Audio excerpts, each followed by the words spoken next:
evening, students. You all welcome in our English class. In previous class, we have learned sentence race. In this sentence race, we made meaningful sentence. We learned use of am, is, are.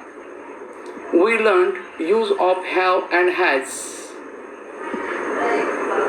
Many of students have completed the sentence race. Means many students have written the sentence of 3 sets. विद्यार्थी मित्रांनो, good evening. सर्वांचं इंग्रजीच्या तासिकेमध्ये स्वागत. आपण मागच्या तासिकेला sentence race या पाठाचा अभ्यास केला. या पाठामध्ये आपण अर्थपूर्ण वाक्य तयार केली. त्याचबरोबर ॲम, इज आणि आर यांचा वाक्यामध्ये कसा उपयोग करायचा आपण ते शिकलो. त्याचबरोबर हॅव आणि हॅज याचा सुद्धा कसा वापर करावा ते आपण शिकलो. तुमच्यापैकी बहुतेक विद्यार्थ्यांनी सेंटेन्स रेस पूर्ण केली. म्हणजेच तुमच्यापैकी बहुतेक विद्यार्थ्यांनी जे आपल्याला 3 सेट दिलेले होते त्यातील वाक्य आपण चांगल्या पद्धतीने लिहिले आणि ते वाक्य लिहून तुम्ही मला आपल्या वहीचे फोटोसुद्धा पाठवले. परंतु काही विद्यार्थ्यांनी अजून ती वाक्य लिहिलेली नाहीत, तर त्यांनी ती वाक्य लिहायची आणि आपल्या वहीचे फोटो पाठवायचे आहेत. Dear student, today we are going to study say yes or no. See page number 11. Lesson say yes or no. Activity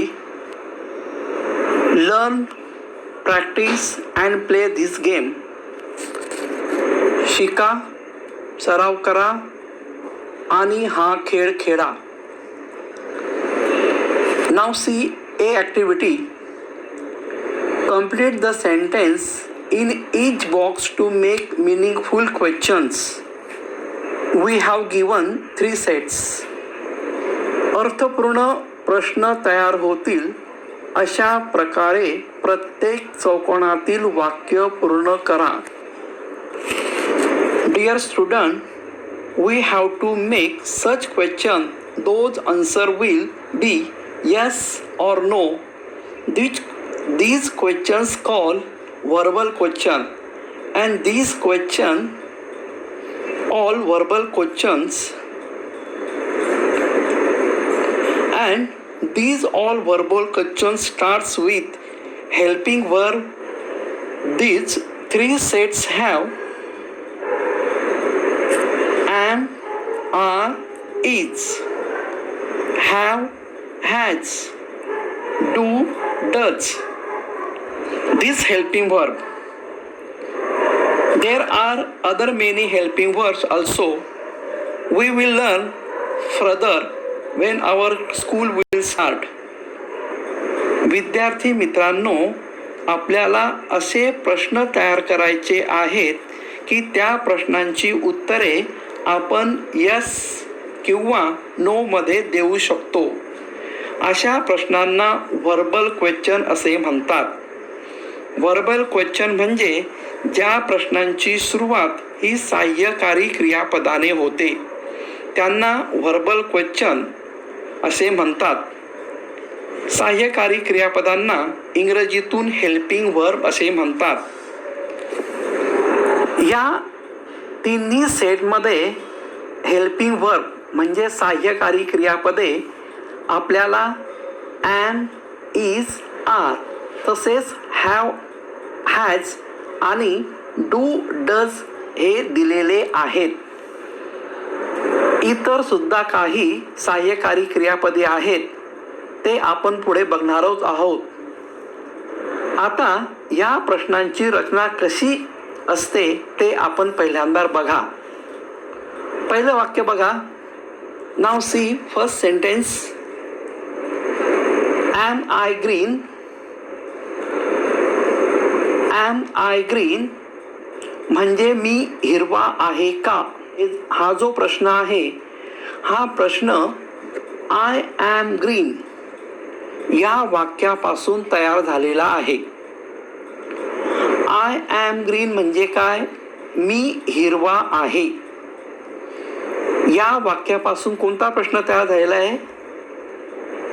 M I green म्हणजे मी हिरवा आहे का? माझा रंग हिरवा आहे का? असं म्हणजे हा प्रश्न तयार करताना आपल्याला पहिल्यांदा हेल्पिंग वर्ब वापरावे लागते. मग या प्रश्नामध्ये हेल्पिंग वर्ब काय आहे? ते आहे ॲम. मग आपण ॲमने आपल्याला प्रश्नाची सुरुवात करायची असते. उदाहरणार्थ, ॲम आय ग्रीन म्हणजे मी हिरवा आहे का? झाला की नाही प्रश्न? आणि या प्रश्नाचं उत्तर तुम्ही यस किंवा नो मध्ये देऊ शकता. बघा, तुम्हाला कोणी विचारलं ॲम आय ग्रीन म्हणजे मी हिरवा आहे का? मग तुम्ही हिरवे आहेत का? तुमचा रंग हिरवा आहेत का? मग तुम्ही उत्तर काय देणार? नो. बरोबर? हां. Now see second question. Are we birds? आता हा प्रश्न कसा तयार झालेला आहे बघा. वी आर बर्ड या वाक्यापासून हा प्रश्न तयार झालेला आहे. मग आपण सुरुवातीला काय घेऊ? सहाय्यकारी क्रियापद आर, त्यानंतर वी आणि बर्ड्स. आर वी बर्ड्स म्हणजे आम्ही पक्षी आहोत का? आर वी बर्ड्स म्हणजे काय? आम्ही पक्षी आहोत का? Now see third question. Are you king of animals? म्हणजे तू प्राण्यांचा राजा आहे का? आता हा प्रश्न कसा तयार झालेला आहे? कोणत्या वाक्यापासून तयार झालेला आहे? You are king of animal म्हणजे तू प्राण्यांचा राजा आहे. तर त्यावरून हा प्रश्न तयार झालेला आहे. Are you a king of animals म्हणजे तू प्राण्यांचा राजा आहे का? तुम्ही या प्रश्नाचं उत्तर येस किंवा नो देऊ शकतात. तुम्हाला विचारलं are you king of animal, मग तुम्ही खरंच प्राण्यांचे राजे आहेत का? नाही. मग तुम्ही उत्तर काय देणार? नो. आता पुढे बघा. Is she a pet animal? Is she a pet animal म्हणजे ती पाळीव प्राणी आहे का? Is she a pet animal ती पाळीव प्राणी आहे का? पुढचा प्रश्न बघा. इज ही ब्लॅक म्हणजे त्याचा रंग काळा आहे का? इज इट अ टॉय म्हणजे ते खेळणं आहे का? इज इट अ टॉय म्हणजे ते खेळणं आहे का? तुम्ही याचं सुद्धा उत्तर येस किंवा नो मध्ये देऊ शकतात. पुढचा प्रश्न बघा. आर दे व्हाईट म्हणजे त्यांचा रंग सफेद आहे का? या प्रश्नाचं उत्तर सुद्धा तुम्ही येस किंवा नो देऊ शकता. त्यांचा रंग जर सफेद असला तर तुम्ही येस म्हणा. त्यांचा रंग जर सफेद नसला तर तुम्ही नो म्हणा. तर अशा प्रकारे या प्रश्नांची उत्तरं तुम्ही यस किंवा नो मध्ये देऊ शकतात. आता बघा, या सर्व प्रश्नांची सुरुवात ही हेल्पिंग वर्बने झालेली आहे. जसं बघा, ॲन, आर, त्यानंतर इज, आर अशा हेल्पिंग वर्बने झालेली आहे. म्हणून यांना काय म्हणतात? Verbal questions. म्हणून यांना काय म्हणतात? Verbal questions. आपण इतरही काही वाक्य मी तुम्हाला सांगणार आहे. जसं बघा, ॲम आय अ स्टुडंट म्हणजे मी विद्यार्थी आहे का. ॲम आय अ डॉग म्हणजे मी कुत्रा आहे का. ॲम आय अ गर्ल म्हणजे मी मुलगी आहे का. ॲम आय क्लेव्हर म्हणजे मी हुशार आहे का. आर वी प्लेयर्स म्हणजे आम्ही खेळाडू आहेत का. आर वी बॉक्सर्स म्हणजे आम्ही बॉक्सर्स आहेत का. आर वी स्टुडंट्स म्हणजे आम्ही विद्यार्थी आहेत का. आर वी फ्रेंड्स म्हणजे आम्ही मित्र आहेत का. आर वी क्लासमेट्स म्हणजे आम्ही वर्गमित्र आहेत का. आर यू क्रेझी म्हणजे तू वेडा आहेस का. आर यू रेडी म्हणजे तू तयार आहेस का. आर यू क्लास मॉनिटर म्हणजे तू क्लास मॉनिटर आहेस का. आर यू डान्सर म्हणजे तू डान्सर आहेस का. इज इट अ बॉल म्हणजे तो बॉल आहे का. इज इट अ बलून म्हणजे तो बलून आहे का. इज इट अ डॉल म्हणजे ती डॉल आहे का. म्हणजे अशा प्रकारची प्रश्न तुम्ही करू शकतात आणि त्या प्रश्नाचं उत्तर तुम्ही यस किंवा नोमध्ये देऊ शकतात. थोडक्यात तुम्ही हेही लक्षात ठेवा की ज्या प्रश्नांचं उत्तर आपण यस किंवा नोमध्ये देऊ शकतो अशा सर्व प्रश्नांना व्हर्बल क्वेश्चन्स असे म्हणतात. तर तुम्हाला ही व्हर्बल क्वेश्चन्स कशी करावी ते तुम्हाला कळलं असेल. ही जी मी वाक्य दिलेली आहे ती वाक्य भरपूर वेळेस वाचा म्हणजे तुमच्या लक्षात येईल. नाव सी सेकंड सेट. आता विद्यार्थी मित्रांनो दुसरा सेट बघा. मागील तासिकेला आपण हॅव आणि हॅजचा वापर कसा करावा ते आपण शिकलो.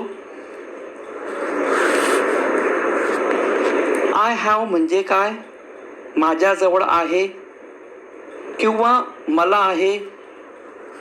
आता हॅव आणि हॅज वापरून प्रश्न कशी तयार करावी ते आपण शिकणार आहोत. मागच्या तासिकेला आपण हॅव आणि हॅजचा वापर कसा करावा ते आपण शिकलो. मी तुम्हाला परत एक वेळेस सांगतो की आय हॅव म्हणजे काय, माझ्याजवळ आहे. त्याचप्रमाणे मला आहे.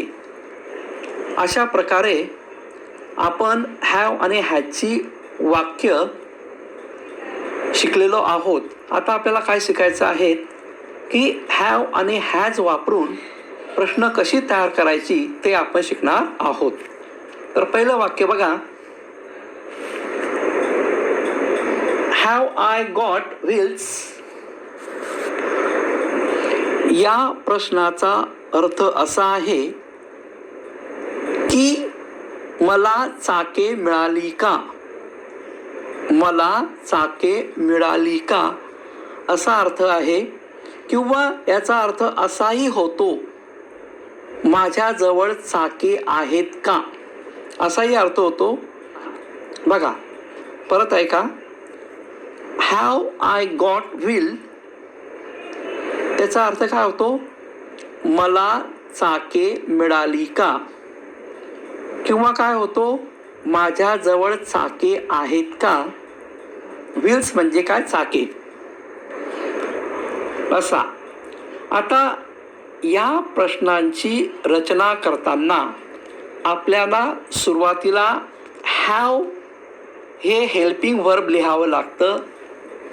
त्यानंतर आय, गॉट आणि व्हील्स. बरोबर. या प्रश्नाची सुरुवात कशी करावी लागते आपल्याला. सुरुवातीला हॅव हे हेल्पिंग वर्ब लिहावं लागतं. त्यानंतर I, got wheels. Have I got wheels म्हणजे माझ्याजवळ चाके आहेत का. आता पुढचं वाक्य बघू आपण. हॅव वी गॉट हॉर्न्स म्हणजे आम्हाला हॉर्न्स आहेत का. हॉर्न्स म्हणजे काय, शिंगे. गाई म्हशींना शिंगे असतात ना. हॉर्न्स म्हणजे काय, शिंगे.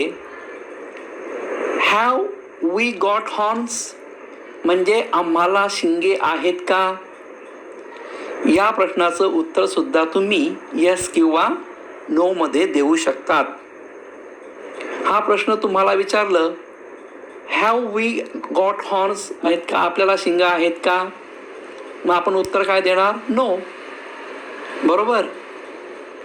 हां, पुढचं वाक्य बघा. हॅव यू गॉट 3 व्हील्स म्हणजे तुला 3 व्हील्स आहेत का. हॅव यू गॉट 3 व्हील्स म्हणजे तुला 3 व्हील्स आहेत का, तुला 3 चाके आहेत का. पुढचा प्रश्न बघा. हॅज शी गॉट फर म्हणजे तिला फर आहे का. फरचा अर्थ तुम्हाला माहिती का विद्यार्थी मित्रांनो. फर म्हणजे केसाळ मऊ कातडी. जसं की मांजरीला केसाळ मऊ कातडी असते, मग आपण त्या केसाळ कातडीला काय म्हणतो, फर. तशी फर कुणाला असते, आणखी सश्याला. बरोबर. तो फर म्हणजे काय, मऊ केसांची कातडी. वाक्य बघू आपण.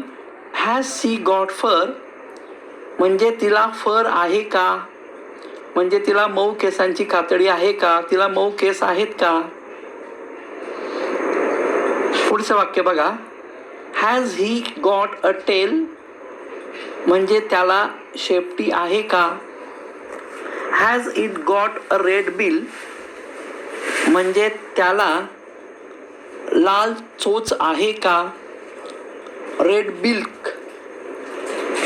बिक म्हणजे काय, लाल चोच. Has it got a red bill म्हणजे त्याला लाल चोच आहे का. हॅव दे गॉट ट्रंक्स म्हणजे त्यांना ट्रंक्स आहेत का. या ठिकाणी ट्रंकचा अर्थ काय, सोंड. सोंड कुणाला असते तुम्हाला माहिती आहे, सोंड हत्तीला असते.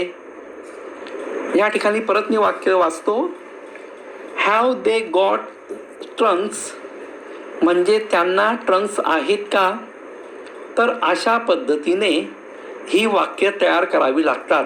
प्रश्नांची सुरुवात ही हॅवने होते. ही हॅव आणि हॅज ह्या क्रियापदाने होते. बघा आता आपण ज्या वेळेस प्रश्नामध्ये आय असेल, वी असेल, यू असेल, त्यावेळेस आपण काय वापरलं, प्रश्नाची सुरुवात कशाने केली, हॅवने केली.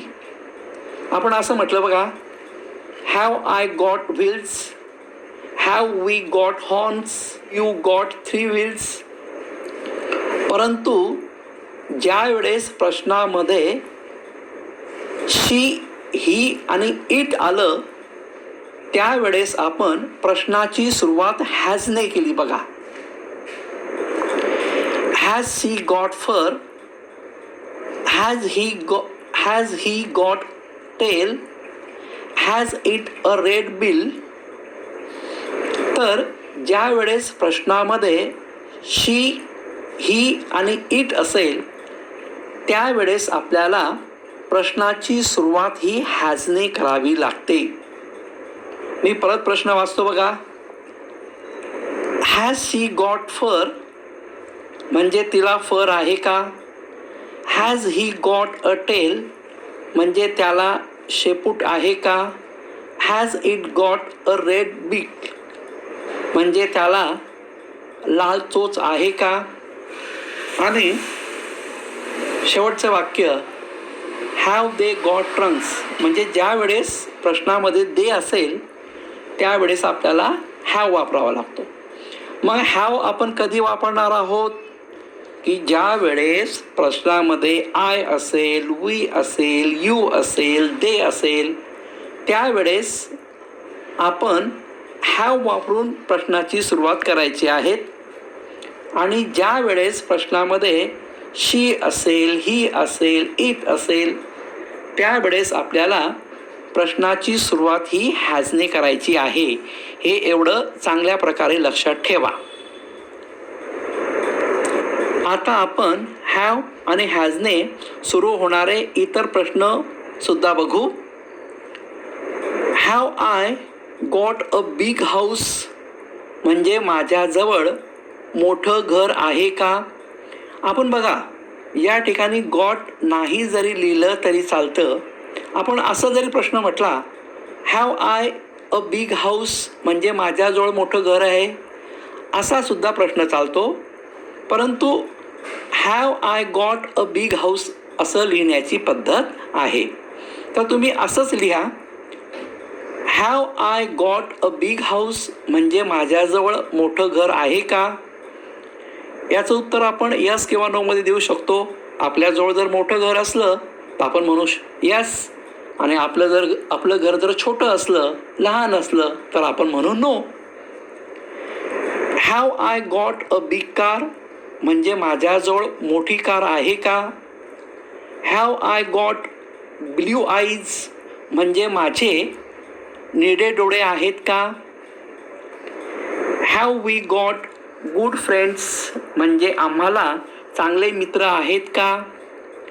हॅव वी गॉट बायसिकल्स म्हणजे आमच्याजवळ बायसिकल्स आहे का? हॅव वी गॉट काइट्स म्हणजे आमच्याजवळ पतंग आहेत का? Have you got story book म्हणजे तुझ्याजवळ स्टोरी बुक्स आहे का? Have you got curly hairs म्हणजे तुझे कर्ली हेअर आहे का? कर्ली हेअर्स म्हणजे काय? कुरळे केस. Have you got bat and ball म्हणजे तुझ्याजवळ बॅट आणि बॉल आहे का? Has she got a doll म्हणजे तिच्याजवळ डॉल आहे का? Has she got a beautiful face म्हणजे तिचा चेहरा सुंदर आहे का? Has she got a pen म्हणजे तिच्याजवळ पेन आहे का? Has he got a bike म्हणजे त्याच्याजवळ बाईक आहे का? Has he got a coin म्हणजे त्याच्याजवळ कॉईन आहे का? Has he got a bicycle म्हणजे त्याच्याजवळ बायसिकल आहे का? Has it got sharp teeth म्हणजे त्याचे तीक्ष्ण दात आहे का? आता हा जो आपण वापरलेला आहे, हा आपण प्राण्यांसाठी वापरलेला आहे. इट हे सर्वनाम कोणासाठी वापरलेलं आहे? आपण प्राण्यांसाठी. Has it got a sharp teeth म्हणजे तिचे तीक्ष्ण दात आहेत का? Has it got a long tail म्हणजे तिला किंवा त्याला लांब शेपूट आहे का? Has it got a strong horn म्हणजे त्याला मजबूत शिंगे आहेत का? तर अशा प्रकारे आपण हॅव आणि हॅज वापरून वेगवेगळे प्रश्न तयार करू शकतो. आणि ह्या सर्व प्रश्नांचं उत्तर आपण यस किंवा नोने देऊ शकतो. तर ही जी मी हॅव आणि हॅज वापरून जे प्रश्न तयार केले आहेत, हे प्रश्न तुम्ही वारंवार वाचा म्हणजे तुमच्या लक्षात येईल. Now we will learn third set. Pay attention very attentively. विद्यार्थी मित्रांनो, आता आपण तिसरा सेटचा अभ्यास करू. लक्षपूर्वक ऐका. बघा, पहिलं वाक्य आपल्याला दिलेलं आहे, डू आय ईट माईस. विद्यार्थी मित्रांनो, माईस म्हणजे काय तुम्हाला माहिती आहे का? मला असं वाटतं सगळ्यांना माहिती असेल. माईस म्हणजे उंदीरे. माईस म्हणजे काय? उंदीरे. माऊस म्हणजे उंदीर आणि त्याचं अनेक वचन काय होतं? माईस. माईस म्हणजे काय? उंदीरे. आता हे जे पहिलं वाक्य दिले आपल्याला, डू आय ईट माईस, म्हणजे तुम्ही उंदरे खाता का? आता हे जे वाक्य दिलेलं आहे आपल्याला, हे वाक्य कुणाच्या संबंधित आहे? हे जे वाक्य आहे या आऊलच्या संबंधित आहे. आऊल म्हणजे काय? घुबड. या ठिकाणी आय म्हणजे काय? घुबड. घुबड काय म्हणते? डू आय ईट माईस, म्हणजे मी उंदरे खाते का? आता आऊल उंदरे खाते ना, मग ती काय म्हणणार? यस. आपण कधी स्वतःलाच असा प्रश्न विचारणार आहोत का? डू आय ईट माईस, म्हणजे मी उंदरं खातो का? असं विचारणार आहोत का? नाही. तर विद्यार्थी मित्रांनो, लक्षात घ्या की हा जो प्रश्न विचारलेला आहे हा आऊलच्या संबंधित म्हणजे घुबडाच्या संबंधित हा प्रश्न विचारलेला आहे. तुम्हाला माहिती आहे की घुबड हा पक्षी रात्री उंदरं खातो, मग त्या संबंधित हा प्रश्न विचारलेला आहे. तर घुबड काय म्हणतो? डू आय ईट माईस, म्हणजे मी उंदरं खातो का? मग ह्या प्रश्नाचं उत्तर काय येईल? यस. दुसरा प्रश्न बघा, डू वी बार्क. बार्क म्हणजे काय? भुंकणे. म्हणजे आम्ही भुंकतो का? आता ह्या प्रश्नाचं उत्तर सुद्धा तुम्ही येस किंवा नो मध्ये देऊ शकता. तिसरा प्रश्न बघा, डू यू रोअर, म्हणजे तू गर्जना करतोस का? रोअर. रोअर कोण करतं? लॉयन करतो. बरोबर आहे ना? तुम्हाला माहिती आहे रोअर म्हणजे काय? गर्जना करणे. डू यू रोअर, म्हणजे तू गर्जना करतोस का? डज शी ईट ग्रेन्स, म्हणजे ती धान्य खाते का? डज शी ईट ग्रेन्स, म्हणजे ती धान्य खाते का? ग्रेन्स म्हणजे काय? धान्य. Does he swim in water, म्हणजे तो पाण्यामध्ये पोहतो का? डज इट ड्रिंक मिल्क, म्हणजे ते दूध पिते का? इथे इट हे प्राण्यांसाठी वापरलेलं आहे. आपण प्राणी म्हणजे इथे मांजर समजू. डज इट ड्रिंक मिल्क, म्हणजे मांजर मिल्क दूध पिते का? Do they play on the ground, म्हणजे ते ग्राउंडवरती खेळतात का? आता विद्यार्थी मित्रांनो, इथे लक्ष द्या. आपण मागे जे 2 सेट पाहिले त्या सेटमध्ये प्रश्नांची सुरुवात ही ॲम, आर आणि इजने झाली होती. पहिल्या सेटमध्ये प्रश्नांची सुरुवात कशाने झाली होती? ॲम, इज आणि आर. बरोबर? म्हणजे am I green, are we bark, are we birds अशी झाली होती. त्याचबरोबर दुसऱ्या सेटमध्ये प्रश्नांची सुरुवात ही हॅव आणि हॅजने झाली होती. जसं की have I got wheels, have we got horns, has she got fur, अशा पद्धतीने. परंतु या तिसऱ्या सेटमध्ये प्रश्नाची सुरुवात ही डू आणि डजने झालेली आहे. बरोबर? या तिसऱ्या सेटमध्ये कोणतं हेल्पिंग वर्ब वापरून प्रश्नाची सुरुवात केलेली आहे? डू आणि डज. आता मी तुम्हाला सांगणार आहे की डू आणि डज हे वापरून कधी प्रश्नांची सुरुवात करतात ते आपल्याला बघायचं आहे. ज्या वेळेस वाक्यामध्ये ॲक्शन असते त्यावेळेस त्या वाक्याचं प्रश्न करताना आपल्याला डू आणि डज हे हेल्पिंग वर्ब वापरावं लागतं. कधी? की ज्या वेळेस वाक्यामध्ये ॲक्शन असते म्हणजे कृती असते. आता पहिलं वाक्य बघा, डू आय ईट माईस म्हणजे मी उंदरं खाते का. आता हा जो प्रश्न आहे हा प्रश्न कोणत्या वाक्यापासून बनलेला आहे. हा प्रश्न आय ईट माईस या वाक्यापासून बनलेला आहे. आय ईट माईस म्हणजे काय, मी उंदरे खाते किंवा खातो, बरोबर. तर यामध्ये ईट हे काय आहे, ॲक्शन आहे. ॲक्शन म्हणजे काय, कृती. ॲक्शन म्हणजे काय, कृती. तर अशा प्रकारे ज्या वाक्यामध्ये ॲक्शन असते त्या वाक्याचे प्रश्न तयार करताना आपल्याला डू किंवा डज वापरावं लागतं, बरोबर.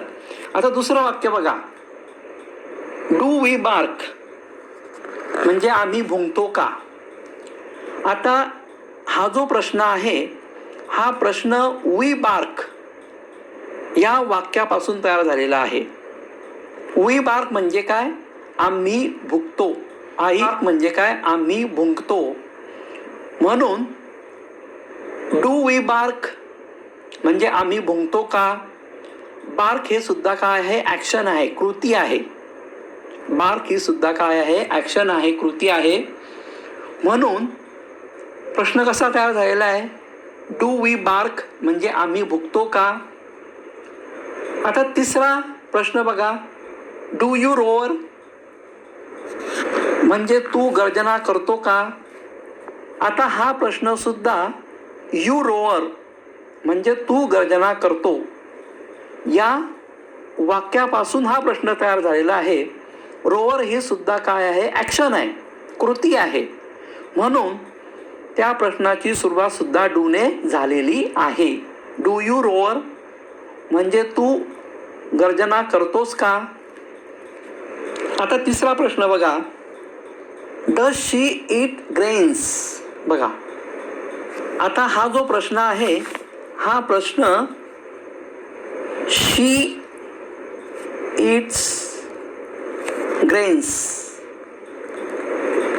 या वाक्यापासून तयार झालेला आहे. तर इट्स या ठिकाणी ॲक्शन आहे, कृती आहे. म्हणून आपण काय वापरलं प्रश्न तयार करताना, डज शी ईट ग्रेन्स, बरोबर. आता या ठिकाणी या प्रश्नामध्ये शी आहे म्हणून आपण डू न वापरला काय वापरलं, डज वापरलं. त्यानंतर बघा, does he swim in the water. हा प्रश्न ही स्विम्स इन द वॉटर या वाक्यापासून तयार झालेला आहे. आता ह्या वाक्यामध्ये सुद्धा स्विम्स ही ॲक्शन आहे. स्विम्स म्हणजे काय, पोहणे. पोहणे ही ॲक्शन आहे ना, पोहणे म्हणजे एक कृती आहे. तर ही ॲक्शन असल्यामुळे आपण डज वापरलेला आहे. Does he swim in the water असं आपण प्रश्न तयार केलेला आहे. त्याचबरोबर पुढचा प्रश्न आहे, डज इट ड्रिंक मिल्क. हा प्रश्न इट ड्रिंक्स मिल्क या वाक्यापासून तयार झालेला आहे. ड्रिंक्स ही या ठिकाणी काय आहे, ॲक्शन आहे. ड्रिंक्स म्हणजे काय, पिणे. पिणे ही ॲक्शन आहे ना, ही कृती आहे ना. हां, तर म्हणून आपण डज वापरून हा प्रश्न तयार केला आहे. Does it drink milk. पुढचा प्रश्न बघा, do they play on the ground. हा जो प्रश्न आहे हा प्रश्न दे प्ले ऑन द ग्राउंड या वाक्यापासून तयार झालेला आहे. म्हणून आपण do they play on the ground असा प्रश्न तयार केलेला आहे. विद्यार्थी मित्रांनो, इकडे लक्ष द्या की आपण काही प्रश्नांमध्ये डू वापरलेला आहे आणि काही प्रश्नांमध्ये डज वापरलेला आहे. तर आपण डू वापरून केव्हा प्रश्नांची सुरुवात केली आहे ते बघा. डू आपण कधी वापरलेला आहे, की ज्या वेळेस प्रश्नामध्ये आय असेल, वी असेल, यू असेल आणि दे असेल, त्यावेळेस आपण प्रश्नाची सुरुवात डू वापरून केलेली आहे. परत मी एक वेळेस सांगतो की आपण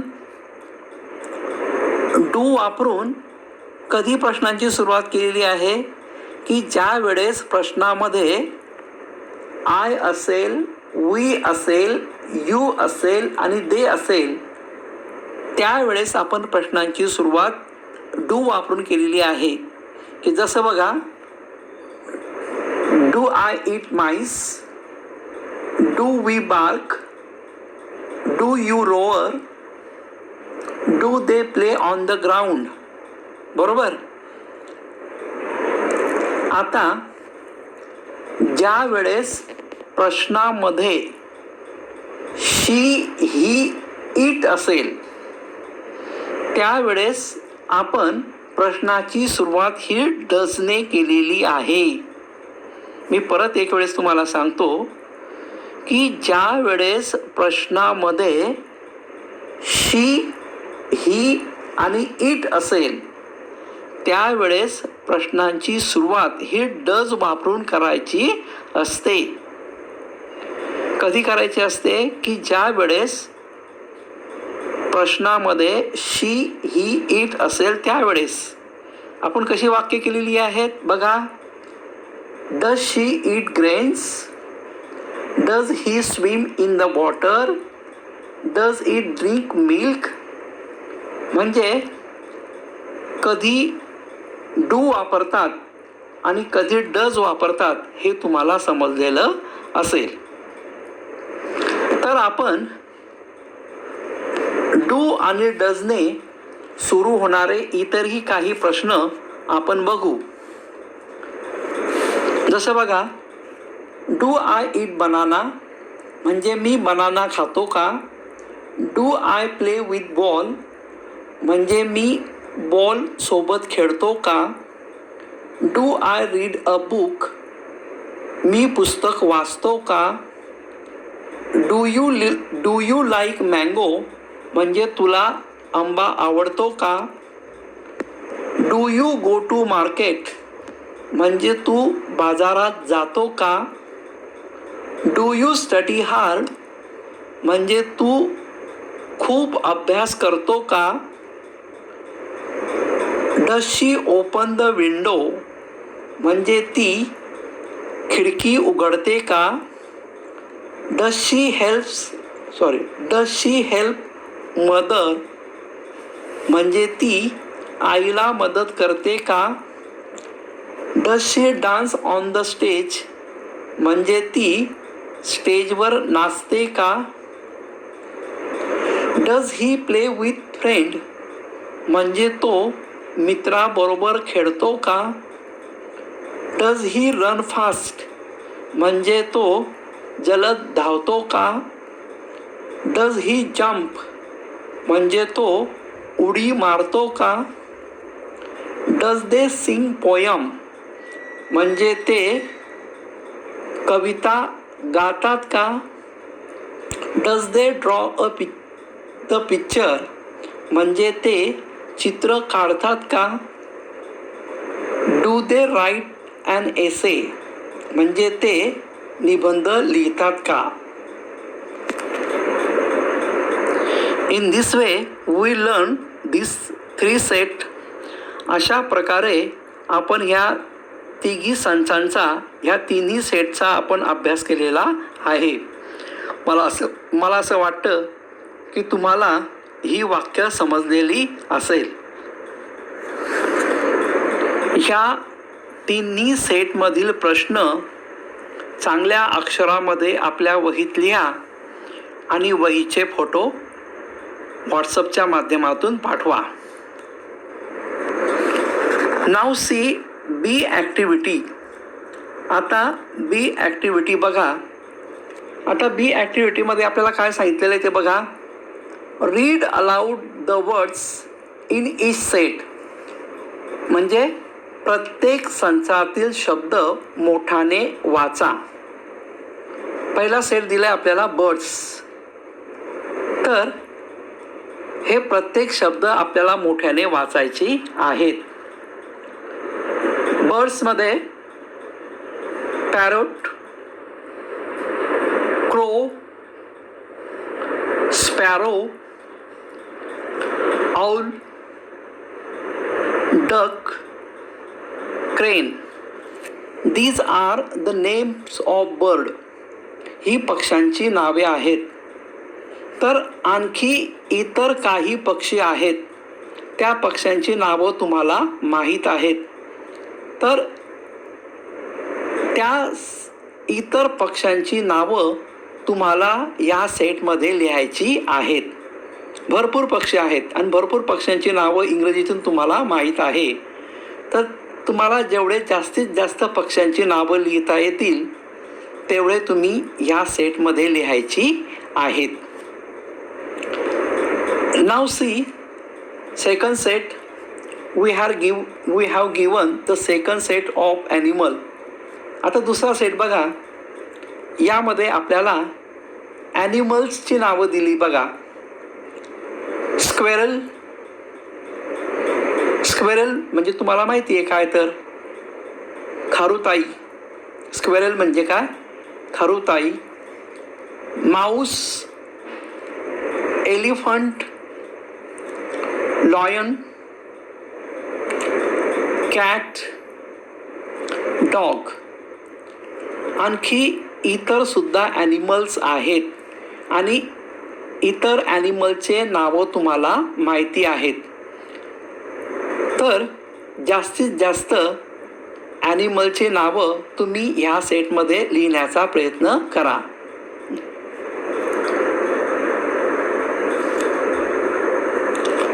नाव see third set vehicles. Vehicles म्हणजे काय? वाहने.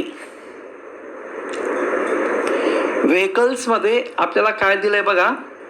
बस, motor car, auto rickshaw,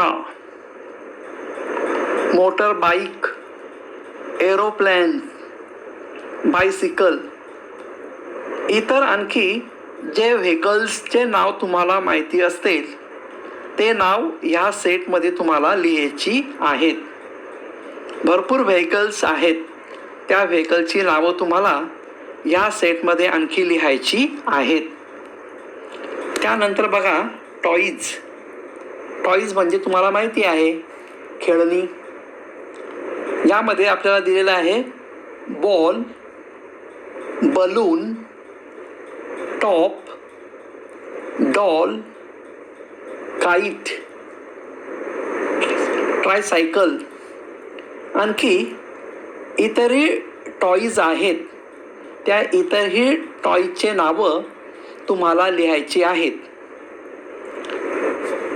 in this spread we have learn these 3 set and B activity.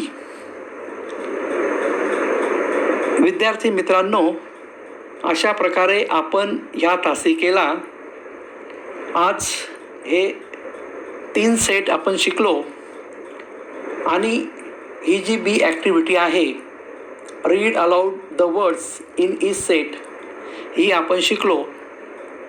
तर मला असं वाटतं की आज आपण जी काही वाक्य घेतली ती वाक्य तुम्हाला समजलेली असेल.